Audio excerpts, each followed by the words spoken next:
Introduco la presentazione con due esempi tratti dalla vita di sezione.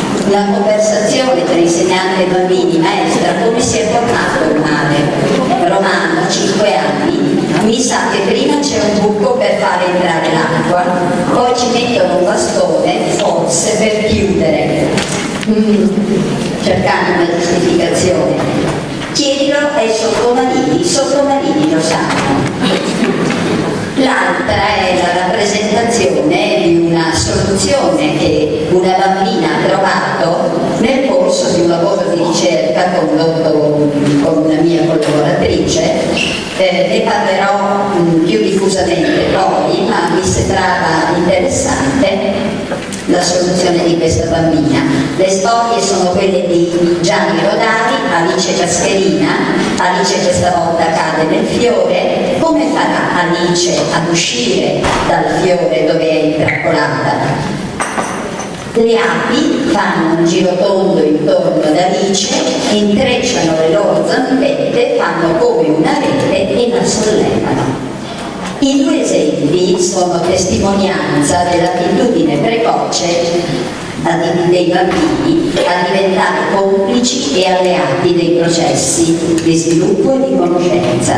Di fronte alle richieste dell'adulto, la risposta non è di rinuncia, non lo so, ma di sfida. Provo a reggere la sfida. E guardate, è interessante come questa sfida inizi prestissimo nella vita del bambino, fin dai primi giorni, dalle prime ore di vita. La madre, prendendosene cura, parla al bambino parla bambina, scusate se non lo faccio ogni volta, lo chiama per nome, arrivano i familiari festanti per la nascita, presenta pure tutti i familiari per nome, racconta persino delle storie. Preso alla lettera, il comportamento materno è paradossale. Perché mai la mamma nomina delle persone, racconta delle storie a un bambino che non può né ricordare né capire? Molto semplicemente la mamma, in modo del tutto naturale, innesca una specie di gioco di simulazione incrementale e agisce in questo modo. Io so che in questo momento tu non capisci, ma faccio come se tu potessi capire. In questo modo la mamma regola il suo comportamento non su ciò, come dire, sulla pochezza del bambino di quel momento, su ciò che sa o non sa fare, ma su ciò che il bambino può diventare, vale a dire sul potenziale di apprendimento, fiduciosa che al momento buono questo investimento potrà dare frutto. Difficilmente potrà fruttare se non si è investito prima. Ed ecco allora che è proprio questo sguardo prospettico che consente al bambino di guardare avanti, vale a dire che il gioco funziona, ma funziona ad una condizione: che nell'avviare il bambino a nuove conquiste, la mamma barra adulto, l'insegnante, fornisca al bambino gli appoggi che servono per compiere la nuova santità. Non molto, quel tanto che basta per far fare al bambino i passi in avanti che egli non riesce a compiere da solo. È questo tipo di appoggio che Brunner ha definito come scaffolding, potremmo anche dire sostegno mediazionale, un sostegno al processo di conquista, un sostegno che accompagna il bambino via via verso nuovi traguardi, che innesca sia nella quotidianità dei genitori sia nella didattica della classe la prospettiva incrementale piuttosto che quella riduttiva. È un aspetto a cui io tengo moltissimo e gli studenti che ho seguito all'università lo sanno. Quanto quando si tende di fronte a bambini in difficoltà a ridurre gli obiettivi di apprendimento piuttosto che sostenere il processo, che è operazione molto difficile. Il bambino in difficoltà non me lo dice, ma ve lo dico io per lui.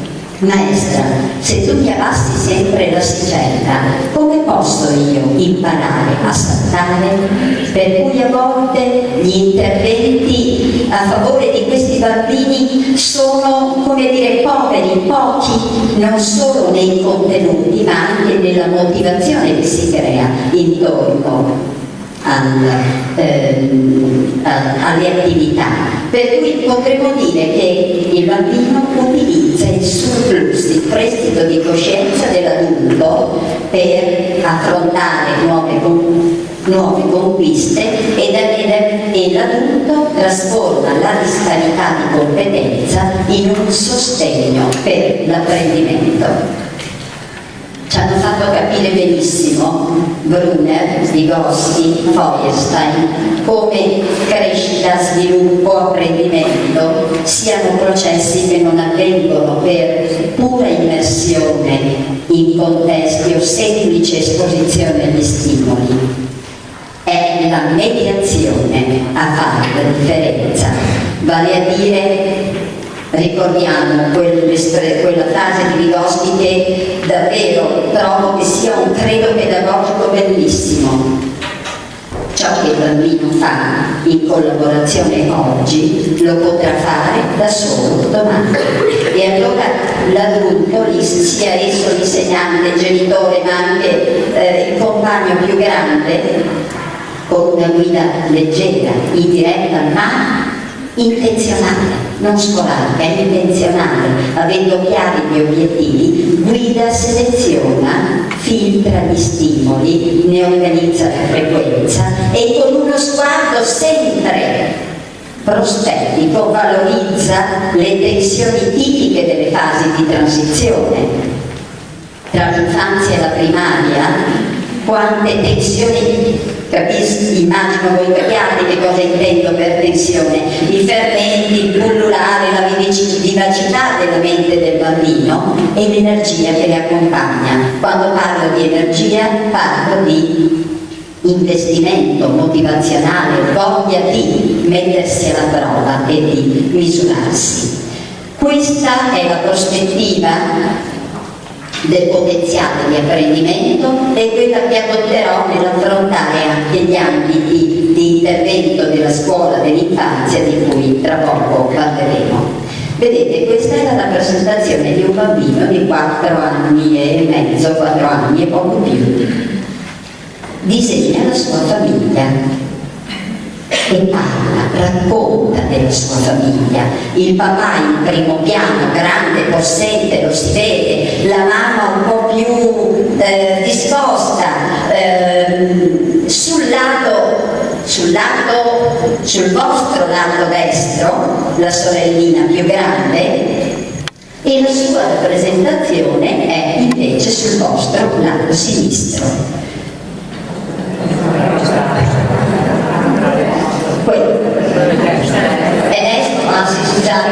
Orientamento spazio-temporale, avrei una crocetta spiegativa.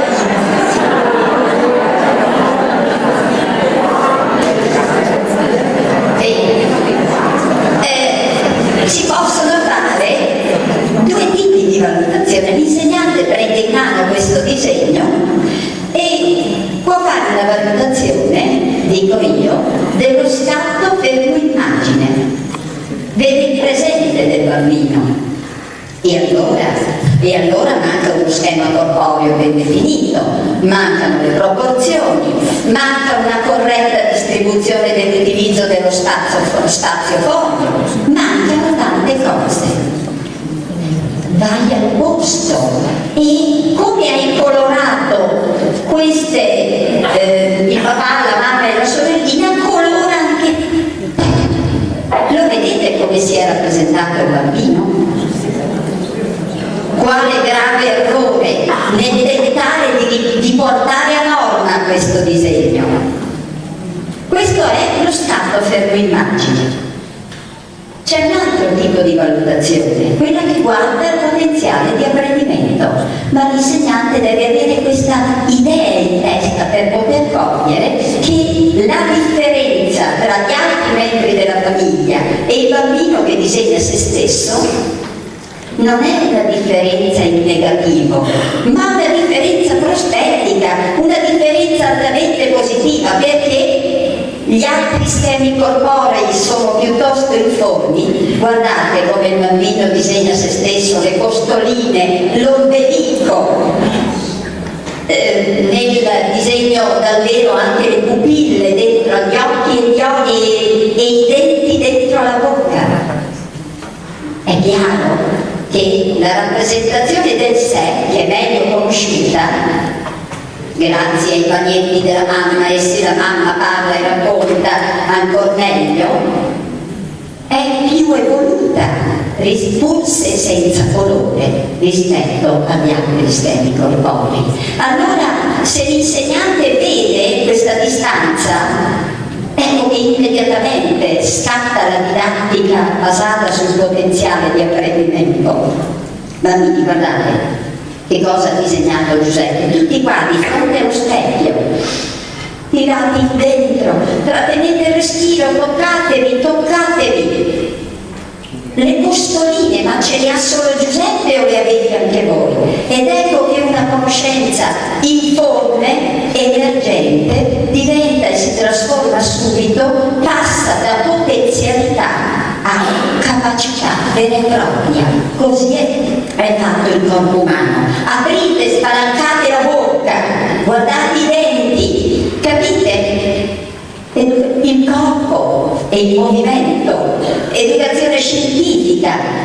E quindi quando leggiamo le prestazioni del bambino, certamente la dimensione dell'autonomia, ciò che il bambino sa fare da solo, ma l'attenzione più interessante per un insegnante è alle capacità in abbozzo, alle capacità emergenti. Riprendo brevemente, ma proprio molto brevemente, il discorso sulla valutazione che riguarda la scuola dell'infanzia. Certo che sì, perché è un processo connaturato al rapporto educativo. Ci sono delle parole che la accompagnano: attenzione, osservazione, monitoraggio, preoccupazione, intervento. Ne manca una a cui tengo molto da scappata, non so perché: sollecitudine, autovalutazione, soddisfazione reciproca. Volete dire che voi non praticate tutte queste cose? Provate a seguire ognuna di queste parole. Ciascun insegnante di scuola dell'infanzia, e assai più nella scuola dell'infanzia che in altri contesti scolastici, queste sono le parole che accompagnano la quotidianità dell'insegnante, perché nel significato autentico, come giustamente è stato detto prima, la valutazione si lega all'attribuzione di valore, all'apprezzamento, senza scordare che l'obiettivo autentico di ogni valutazione in campo educativo è avviare il bambino, il ragazzo, lo studente all'autovalutazione, vale a dire sviluppare l'attitudine ad autovalutarsi, a confrontarsi, a misurarsi e ad autoapprezzarsi, incrementando i processi di scelta, decisione, conduzione autonoma del sé. Sembrano parole grosse per la scuola dell'infanzia, però vi assicuro che è nella scuola dell'infanzia che si pongono le basi, come vedremo poi, anche di uno sviluppo della coscienza del sé e una immagine del sé. E allora la valutazione è un processo di conoscenza del sé e degli altri. Io dico, quando faccio formazione nella scuola secondaria superiore, a proposito di geometrie, che la scuola non ha reso un buon servizio agli studenti se li licenzia avendo trattenuto per sé l'attitudine del valutare e senza aver incrementato negli studenti la capacità di autovalutarsi. Quando aspettiamo che i ragazzi comincino ad autovalutarsi, eppure dalla capacità di autovalutarsi deriva la capacità di gestione del sé, e non può essere il contesto lavorativo il primo in cui questa attitudine si esercita, se non facendosi molto male. Ed ecco allora che la valutazione, non può rimanere estranea al bambino, che è oggetto, se volete, in alcuni momenti, ma è soprattutto soggetto della valutazione. Non può dunque rimanere racchiusa nelle mani dell'insegnante, nelle mani e nella mente dell'insegnante. E mai la valutazione può essere un processo sanzionatorio. Perché? Perché è volta a obiettivi di miglioramento e dunque deve essere un processo dialogato che implica costantemente il bambino. Ed ecco allora due accezioni di valutazione. La valutazione, vi accennava prima Cinzia, la valutazione in ottica normativa, la norma e le deviazioni rispetto alla norma. Che cosa cerca questo tipo di valutazione? Che si alimenta di test, prove oggettive, prove strutturate, checklist e così via, cerca la standardizzazione. Qual è la fascia standard di prestazione? In ottica formativa invece l'obiettivo è la personalizzazione. Quali sono allora gli strumenti di una valutazione in ottica formativa? L'osservazione, ma quale idea di osservazione? Poi brevemente introdurrò il portfolio come documentazione. Giustamente dalla relazione di Celini emergeva l'attitudine, la documentazione è la cosa più importante che gli insegnanti di scuola dell'infanzia possono fare. Il documentare la progressione, ma non tenete per voi ciò che annotate del bambino, implicate il bambino, guarda tu eri qua, ma guarda quanta strada hai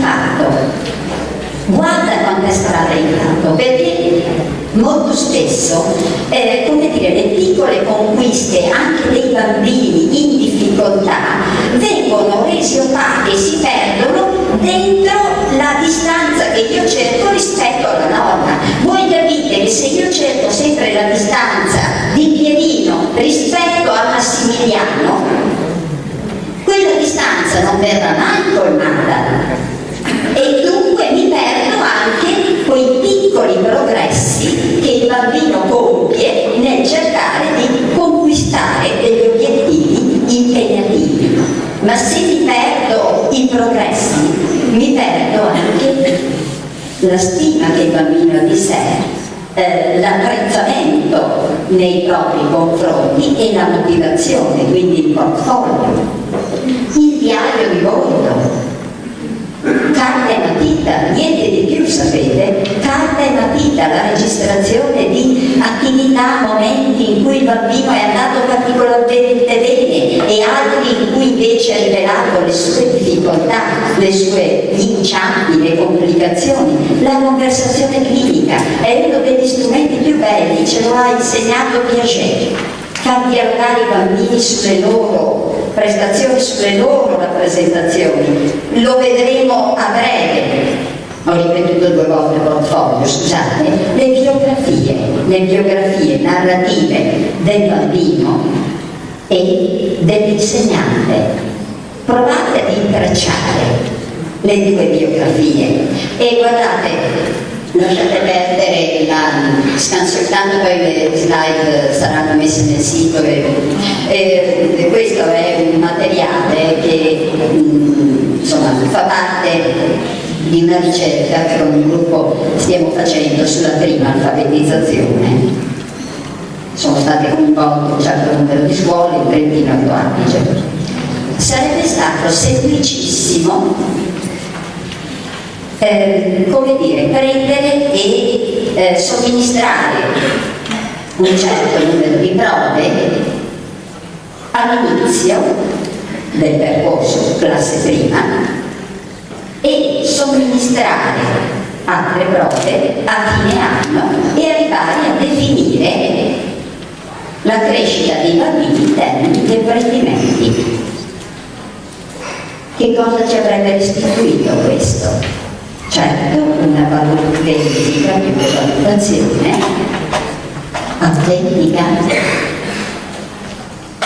Quando invece, che scelta abbiamo fatto invece?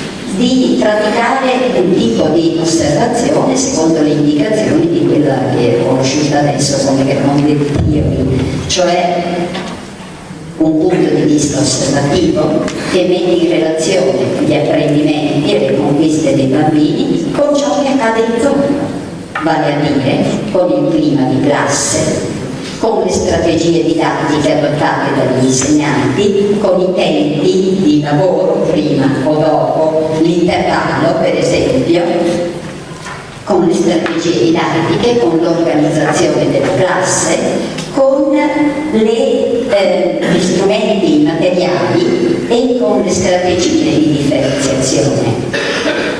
Ora qui voi le vedete incasellate, ma gli strumenti sono stati esattamente quelli di cui vi ho parlato: il portfolio, la biografia dei bambini e interviste biografiche agli insegnanti, il diario di bordo sistematicamente, carta e matita, per narrare ciò che accadeva nei contesti di apprendimento.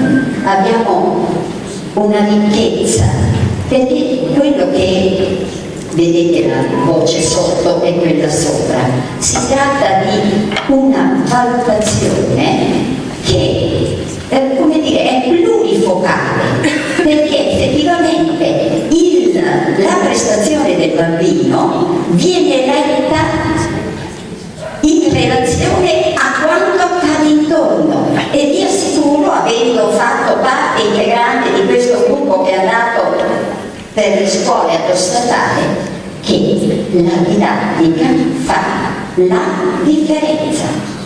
Mi spiace, ma voi contate e voi con i vostri saperi fate la differenza.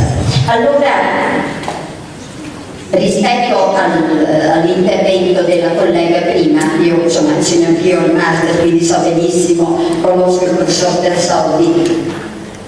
Certamente sono strumenti utilissimi che ci aiutano ad aprire la mente, a conoscere le situazioni, i fenomeni, le evoluzioni.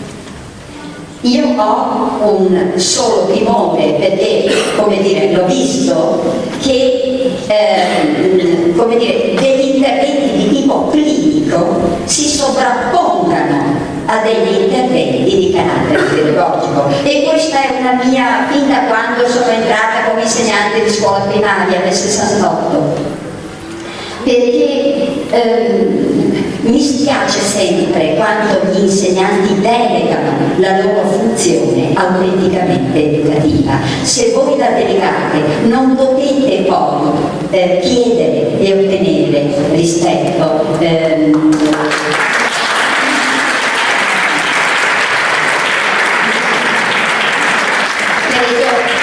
credo si sia capito. Voi dovete sporcarvi le mani anche con le difficoltà dei bambini, e certo gli aiuti sono importanti perché da soli non si arriva da nessuna parte. Un punto di vista sapiente, il punto di vista della ricerca, un punto di vista sapiente ci aiuta a leggere meglio e di più. Però, per esempio, ma questo sarà oggetto della ricerca, io sono estremamente sorpresa in senso negativo della percentuale esagerata di bambini che oggi le scuole attestano come bambini con disturbi specifici.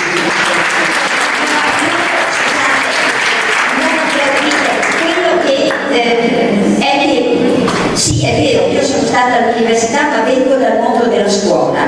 Con Cinzia abbiamo insegnato negli anni 60, 70, insomma io l'ho conosciuta che lei era già dirigente, ma ricordiamo com'era il mondo della scuola di quegli anni.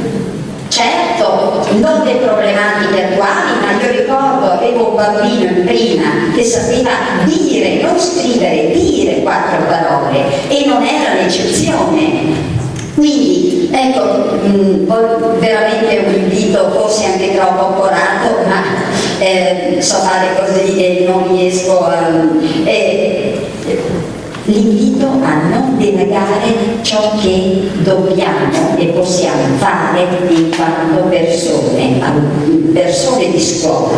Perché capite, quando io faccio una verifica e arrivo e siamo alla scuola secondaria superiore 5 più 7 più 6, 5, 7, 12 e 6, 18, 18 diviso 3, 6. Ma ci vuole un insegnante per fare questa cosa? Ci vuole un insegnante per fare la somma dei punteggi delle verifiche e fare diviso 3? Lo può fare qualsiasi persona, persino il bambino di scuola primaria, dove si agisce la competenza dell'insegnante, quando l'insegnante riesce ad attribuire ai punteggi di quelle prove un valore aggiunto. Perché è andata così? E come posso fare da aiutarlo? Insomma, fatto rapidamente. Ma perché la valutazione nel tempo, e mi auguro non accada alla scuola dell'infanzia, come dire, si è, soprattutto in questi ultimi anni, si è snaturata e la dimensione sommativa tende a sovrapporsi a quella formativa. Ma cito una cosa piuttosto recente, relativamente recente, ma io ricordo che quando per la prima volta, ad eccezione del termine competenza degli orientamenti del 91, quando per la prima volta si cominciò a parlare di competenze in Italia, ecco, io dico il tema delle competenze è stato introdotto dalla CONA, nel senso che si è cominciato a parlare di valutazione e certificazione di competenze prima ancora che gli insegnanti potessero capire in che consiste una didattica per competenze. Mi dici che cos'è una didattica, come impostare la didattica per non chiedere ai ragazzi ciò che noi non abbiamo potuto dare, ma non per problemi, difficoltà. Allora, come viene rappresentata la competenza? Lo sapete, l'iceberg, tutti gli studiosi parlano di iceberg a partire da Chomsky, Botev, Castaldi e altri. Allora, certamente la competenza ha una parte visibile che emerge, affiora dal livello dell'acqua, ed è la parte delle abilità e delle conoscenze, ciò che noi della competenza possiamo attestare, vedere, testimoniare, la dimensione delle prestazioni, il risultato. E su questo nessuno ha dubbi. Questi risultati hanno dei motori interni che si chiamano processi cognitivi, che si chiamano metacognizione, che si chiamano motivazioni, idea del sé e quant'altro. Vale a dire, abilità e conoscenze si affinano, si sviluppano, si costruiscono mediante processi e elementi che restano sotto il velo dell'acqua e quindi sono sovente silenti e invisibili. Ma il fatto che siano invisibili non significa che non esistano. E come facciamo noi allora a essere sicuri che ci siano? Basta che voi ricordiate la differenza tra lessico attivo e passivo di Chomsky, il bambino che capisce molto di più di quanto riesce poi a dire in termini verbali, ma anche gli errori costruttivi, andò, facciò, stava per andando, cioè è il motore del bambino che si attiva, siamo in zona potenziale e che via via cerca conferma, ma anche le grammatiche infantili, quelle costruzioni di frasi. Ed ecco allora che dal punto di vista della didattica ciò che non funziona è l'addestramento a prove basi. Che cosa fanno spesso gli insegnanti? Addestrano i bambini bambini e genitori pure, si scarica bene. L'addestramento produce una didattica opaca, di respiro corto, contingente. L'unica didattica in grado di mettere in moto i motori sottostanti sono la didattica orientata alla padronanza, alla cura, al come si impara. Ed ecco allora come farli emergere questi processi. Ora io vi illustrerò degli esempi in cui questi processi dei bambini sono emersi in senso proprio e che restituiscono un punto di vista sull'osservazione di processo e non di prodotto. Eccolo qua. Allora, se facciamo tempo, ma dico a voi di darmi un feedback sul tempo, 3 incontri dei bambini nella scuola dell'infanzia, il tempo del tempo che serve. Osservare, descrivere, narrare, questa è una frase giustamente di uno scrittore, che non volevo appropriarmene, e si è esattamente l'osservazione che io intendo è esattamente in linea con il tempo del tempo che serve, che è il tempo del dialogo. Quindi rapidamente gli incontri dei bambini con le narrative, con l'affettività e la mente propria dell'altro e se ce la facciamo brevi incontri con la lingua scritta. I bambini incontrano le narrative. Allora, il racconto e la lettura di storia è una tra le attività più praticate nella scuola dell'infanzia, giusto? Quanto leggete i vostri bambini? Non so se avete la consapevolezza che è un'attività a straordinario potenziale formativo, è densa, è densissima di potenziale formativo. Ed è una tra le attività più complete e autentiche per valutare in ottica di conoscenza generativa, vale a dire per una valutazione che vi dice qualcosa, che vi informa sul bambino, per come dire, testimoniare le immagini che i bambini hanno di sé e del mondo. È un'attività a elevato coinvolgimento, non leggo e commento tutti i punti, voi poi ve li potete vedere nelle slide, nel momento in cui noi raccontiamo una storia, la componente socio-affettiva, le relazioni calde che si intrecciano nel momento del racconto della storia, l'immaginazione, lo vedremo tra poco, lo stupore, la meraviglia, la sorpresa, la valenza estetica, il piacere e altre emozioni, la componente cognitiva, la scoperta della mente e la conoscenza del mondo, la componente culturale. I libri di storia della prima infanzia sono uno dei ricordi più belli che un adulto si porta dentro. Immagini su carta umida o patinata, situazioni, scenari, ma soprattutto quei segni, le lettere. A vederli non dicono nulla agli occhi del bambino, ma all'adulto che sa leggere riesce a trasformare quei cerchietti e quelle stanchette in mani, streghe, fate, bontà e cattiveria. Basta soltanto uno di questi artefatti e la voce di un adulto che, narrando, lo trasforma in storia, a suscitare nei bambini il desiderio di appropriarsene. Ed ecco così che durante il racconto di storie si viene a creare una sorta di microcosmo finzionale, proprio un mondo in cui bambino e adulto mettono in scena delle rappresentazioni condivise. E torna il gioco di simulazione. So che il lupo non parla, ma nessun bambino ha mai interrotto l'insegnante dicendo: ma maestra, che cosa dici? I lupi non parlano mica.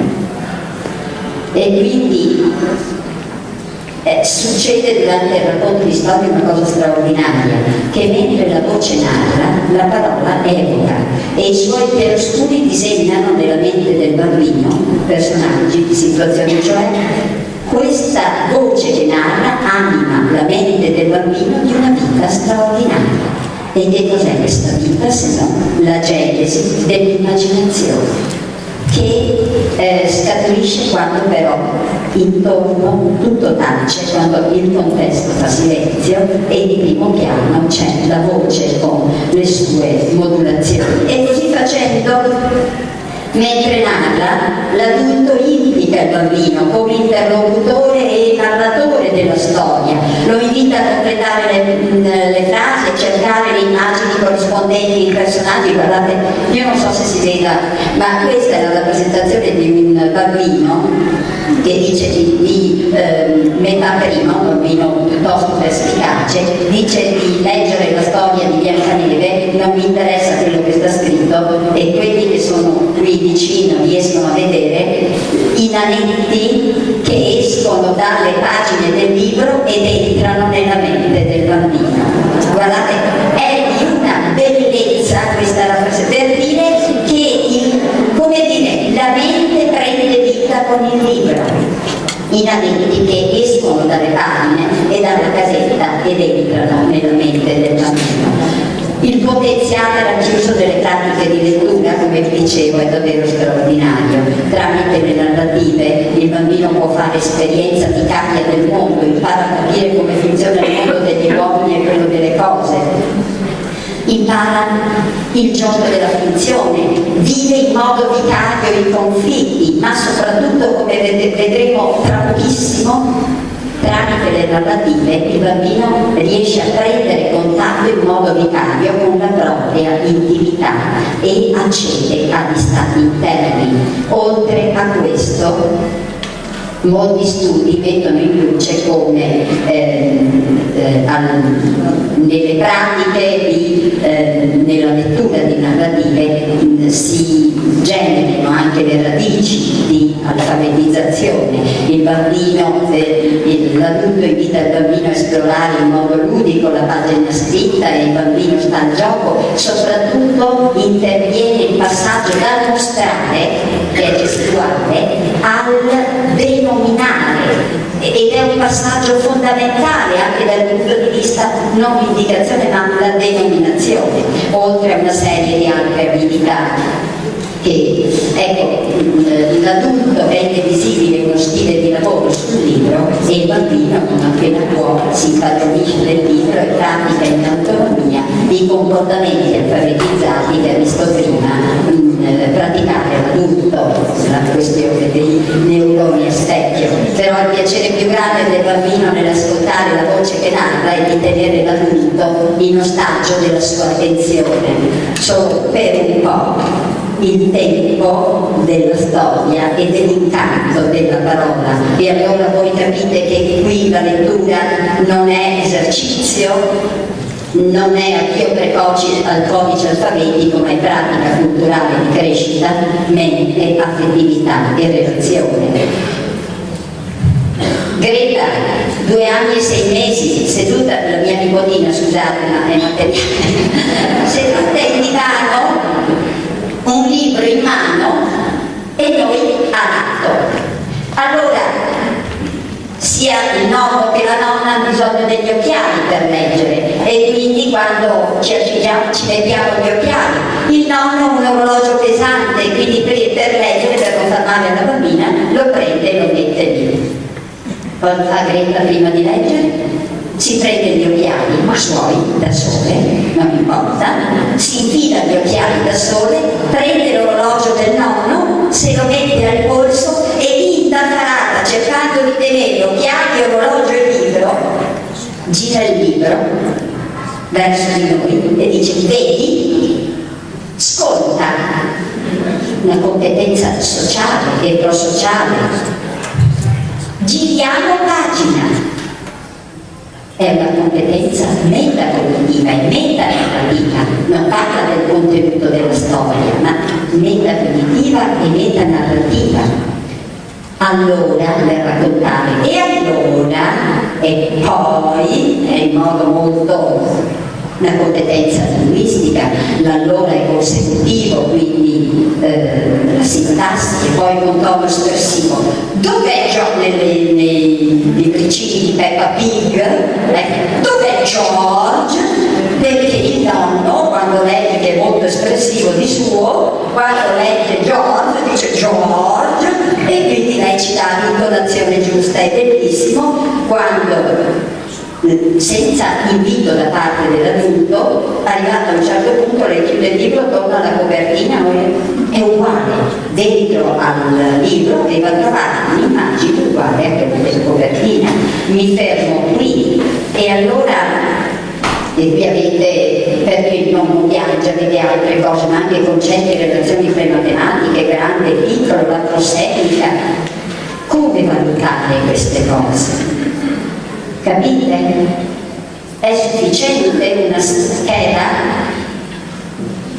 È l'osservazione processuale, bisogna starci attenti però, il tempo del tempo che serve, occorre essere lì, rilevare, fare silenzio, lasciare che il bambino racconti, dialoghi, evitando di sovrapporre il bisogno di una prestazione corretta e precisa a questo mondo del bambino che via via emerge.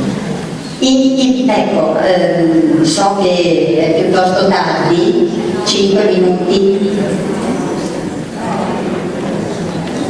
Sì, dai, ho terminato 5-10 minuti. I bambini incontrano la mente, no, questa è bella, bisogna incontrano la mente e l'affettività propria dell'altro. Le narrative sono degli strumenti potentissimi per aiutare il bambino a conoscere se stesso, scoprirsi, a conoscere i propri stati interni e quello dell'altro. Perché? Perché i personaggi fanno da specchio. Lo dico anche agli insegnanti di scuola secondaria superiore.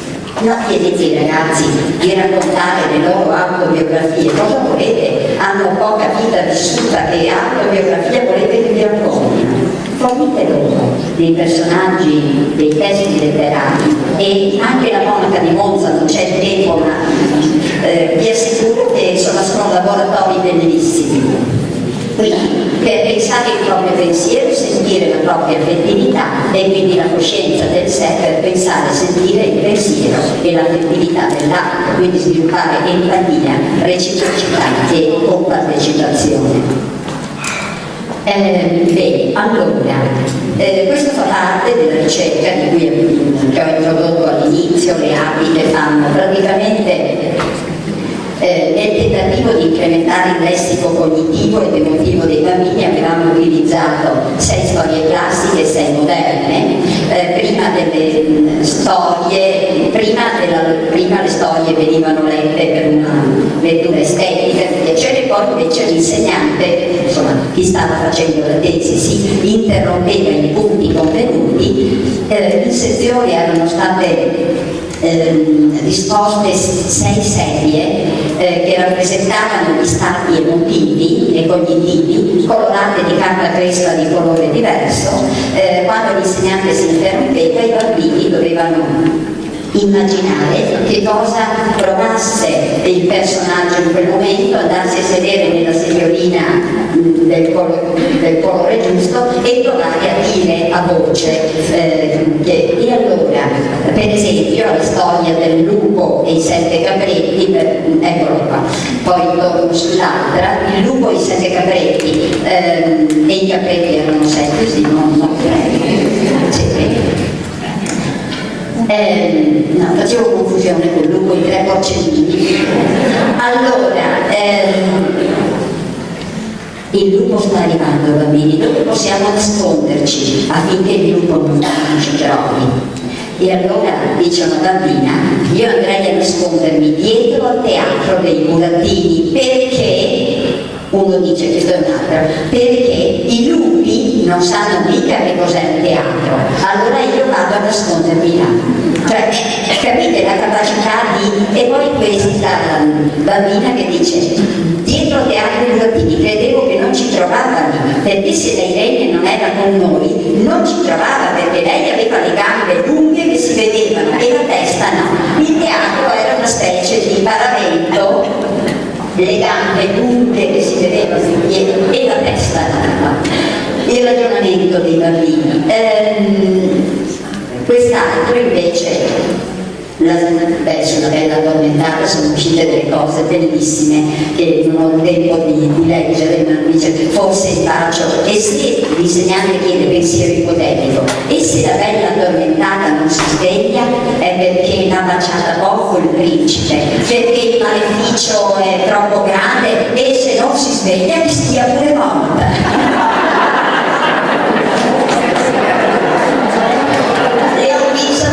Voglio dire, che cosa ci perdiamo dei bambini se non ci prendiamo il tempo del tempo che serve? Allora, l'altra storia, per esempio la storia Aiuto al lupo, Pierino che grida al lupo, il lupo non arriva mai. Poi a un certo punto una sera il lupo arriva, si sbrana le capre e il pastore piange. L'insegnante chiede ai bambini: ma perché il pastore piange? In coro i bambini di sezione dice: perché adesso il pastore è rimasto solo, Pierino è rimasto solo, e se uno è solo e triste allora piange. La bambina magrebina, l'unica della sezione, dice: no, il pastore piange perché adesso è povero. E gli altri ti rimandano: ma uno piange se non ha i soldi? No, uno è povero se non ha i soldi, non se non ha le capre. Lascio a voi completare in questa la disputa delle capacità argomentative, quindi pensiero ipotetico, le capacità argomentative. L'insegnante chiede di fare il processo alla storia di Zio Lupo, da noi è il barbassone, quello che rincorre, la mamma che dà le frittelle e il vino da portare al lupo, la bambina che se le mangia, e a seconda delle versioni ci sostituisce le cacche, la pipì oppure i sassi. E allora la richiesta è di prendere posizione: ha ragione la mamma e la bambina ad avere paura e ad arrabbiarsi, ha ragione il lupo ad arrabbiarsi. E questa è una tra le tante risposte. Non è giusto che la bambina usa il cuscino pieno di sassi, perché così al lupo si può bloccare la gola e non respira più, e poi dentro si può rompere qualcosa come un osso. E se si spaccava i denti, poi il lupo non poteva più mangiare e poi moriva. E un altro che scrive: ma i lupi non hanno mica il dentista e quindi non è giusto. E altri invece che prendono le difese della mamma e della bambina. Come immaginate, sto andando molto di corsa. Alice cade, quindi c'erano delle storie che invitavano i bambini, come dire, a fare delle inferenze retroattive, in questo caso il pensiero ipotetico. Alice cade nella conchiglia oppure nel fiore, come abbiamo visto. La richiesta è: come si sente, cosa pensa, cosa farà per uscire? Sente paura, pensa di liberarsi, pensa di spingere con le mani e con i piedi, sente tutto mollo, umido, un po' schifo, pensa di fare il solletico, così ride e lei esce. Molte altre cose vi potrei dire, però avevo preparato, ma credo che voi già conosciate, gli studi non sulla prelettura e prescrittura, ma su letture e scritture spontanee, che sono altra cosa dalla prelettura e scrittura. E anche qui aprono, guardate, questo bambino straniero che scrive, che praticamente fa questo disegno e poi dice che ha disegnato Totti. Ci ha messo 8, 1, 2, 10, bene, vado rapidamente perché sarebbe interessante. Anche qui la mediazione fa la differenza, l'alfabetizzazione emergente. Gli studi sono quelli di Ferreira e Peveroschi, che dice: i bambini hanno la cattiva abitudine di non chiedere mai il permesso per imparare, ma, e qui le scritture, ma non mi soffermo, prendersi cura del sé degli allievi, quella che ho chiamato prima come sollecitudine e che lascio a voi leggere e approfondire. Vedete, quando sono dall'anno scorso in pensione dall'università, ma quando affronto il tema della valutazione, presentavo questa immagine, una Carolina Costner Peruzzola, eravamo a Montreal nel 2010. Leggo solo un pezzetto. Petrucci, presidente del CONI, dichiara: probabilmente non sarà mai una campionessa, la prima delusa è lei, lo siamo anche noi che in lei avevamo creduto. Lei risponde: nessun azzurro ha vinto quanto me, ho 3 titoli europei, un argento e un bronzo mondiali, ma le altre saltano e atterrano, lei no, le altre fanno tutto perfetto, lei no. Le altre danno un'impressione di gioia, seppure tra le difficoltà. Lei ha lo sguardo di una bestia portata al macello, di una che patisce la gara. È cominciata, nervosa, preoccupata. Le altre pattinano cercando la gloria. Lei puzzola in lotta con il suo sedere se stessa. Sono 4 minuti di strazio e forse il meglio lo dà quando tutto è perduto, perché almeno in quel momento riesce a far sentire la disperazione per quel che ha sciupato. È molto forte, fortissima. Però io distingo al paradosso e dite, vedete, un allenatore può lavorare sulla competizione, un maestro, un violinista cerca il violinista, un allenatore cerca il pattinatore, ma la scuola non può scegliersi i ragazzi, la scuola prende i ragazzi da come sono e dove sono e lavora con le risorse che i ragazzi offrono, sempre e comunque sia. E questo prendersi cura dei ragazzi in senso anche di obiettivi relativi al sé è importante per evitare la dispersione del sé, perché fin dalla scuola dell'infanzia il bambino matura l'idea dalla scoperta del sé al valore del sé, quindi dal concetto del sé deriva la stima e l'apprezzamento del sé oppure il deprezzamento, e da questo il valore del sé, quanto il disvalore, quanto mi sento importante e per chi. E solo da questo deriva il rispetto del e per il sé. E da questo il gusto del sé, il piacere di stare con sé, di abitare il sé e il desiderio di coltivarsi. Vi